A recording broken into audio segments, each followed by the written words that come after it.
La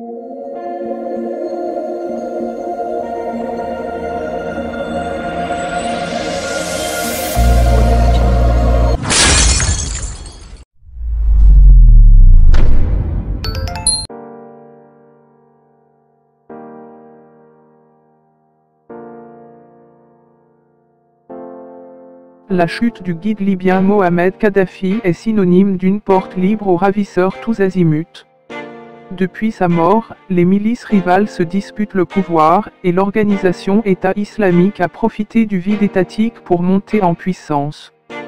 Ainsi, de fil en aiguille, la Libye, autrefois un pays envié partout dans le monde, s'est transformée en un cimetière des jeunes Africains en quête d'une vie meilleure.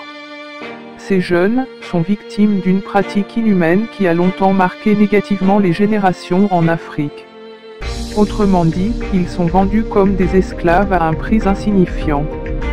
Face à cette injustice qui a suscité la rage et la colère de plusieurs Africains qui ont manifesté récemment leur mécontentement devant l'ambassade de la Libye à Paris, l'ancien président des USA a réagi en faisant son mea culpa.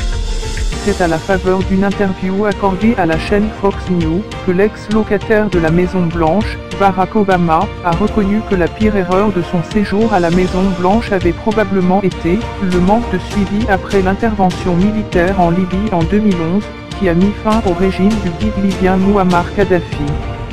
Ma pire erreur aura probablement été de n'avoir pas mis en place un plan pour l'après. Au lendemain de ce qui fut, je pense, une intervention justifiée en Libye. Barack Obama qui s'est retiré de cette opération qui a conduit à la chute de Mohamed Kadhafi en laissant la main à la France, l'Allemagne et l'OTAN, regrette toujours son retrait de la lutte et pense que les États-Unis auraient pu aller loin dans cette bataille et suivre la situation libyenne après la chute de Kadhafi en 2011. Pour qu'on ne puisse arriver à ce stade aujourd'hui en Libye, on se rappelle de ses propos, mi-mars dans les colonnes du magazine The Atlantic. La Libye est plongée dans le chaos, avait-il fait savoir. L'ampleur de la situation sociopolitique de la Libye, notamment la vente des esclaves dans ce pays, interpelle toute la communauté internationale, en l'occurrence les institutions qui militent pour le respect des droits de l'homme. Ne serait-il pas opportun pour eux, de prendre impérativement des dispositions idoines pour bannir cette injustice et permettre au pays de Kadhafi de redorer son blason ?